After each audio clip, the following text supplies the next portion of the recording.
ગુજરાત રાજ્યમાં જ્યારે ખબર પડી કે ગાંધીજીની જન્મ અને કર્મભૂમિ ઉપર રાષ્ટ્રપિતા મહાત્મા ગાંધીની ધરા ઉપર, પવિત્ર ધરા ઉપર તેમના હત્યારા આઝાદ ભારતના પ્રથમ આતંકવાદી નથુરામ ગોડસે ને નાયક બનાવતું એક નાટક ભજવવા જઈ રહ્યું હોય તેના વિરુદ્ધમાં કોંગ્રેસ પક્ષ દ્વારા પ્રેસ કોન્ફરન્સ કરવામાં આવી.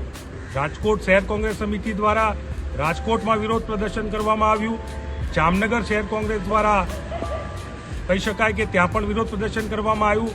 NSUI અને યુથ કોંગ્રેસના કાર્યકર્તાઓએ અલગ અલગ જગ્યાએ અને ખાસ કરીને ગઈકાલે અમદાવાદમાં વોલ પેઇન્ટિંગ કરીને વિરોધ દર્શાવ્યો.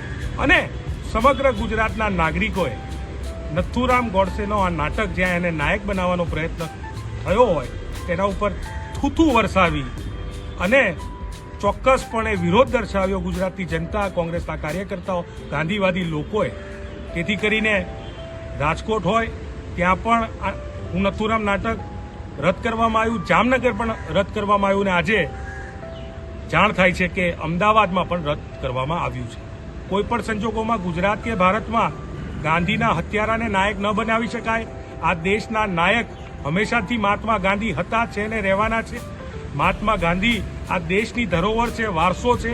તેને ભૂલાવવાનો પ્રયાસ થશે જ્યારે પણ થશે આ પ્રકારના નાટકથી અથવા તો અલગ અલગ માધ્યમથી.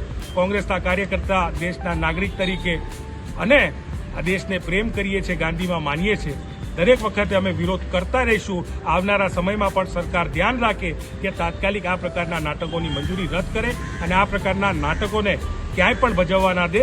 જ્યાં આ દેશનો દેશદ્રોહી વ્યક્તિ જેમાં નાયક બનાવવાનો પ્રયત્ન થતો હોય તેને દેશભક્ત લોકો 100% જાકારો આપવાનો છે અને ગુજરાતની જનતાએ, રાજકોટ અને જામનગર અને અમદાવાદની જનતાએ કરી બતાવ્યું.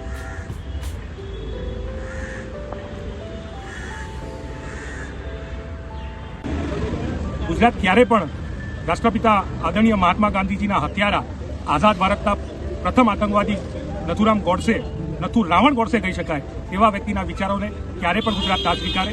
અને એટલા માટે જ રાજકોટ હોય, જામનગર હોય કે અમદાવાદ હોય, આ પ્રકારના શો જ્યાં ગોડસેને નાયક બનાવવાનો પ્રયાસ થતો હોય તેને ગુજરાતની જનતા જાકારો આપે એ સ્પષ્ટ જ હોય. ત્યારે આજે ફરી સ્પષ્ટતા થઈ છે. ગુજરાતના લોકો અને ભારતના લોકોએ નક્કી કરી લીધું છે કે આ દેશમાં ગોડસે વિચાર માટે ક્યાંય જગ્યા નથી અને ક્યારેય નહીં.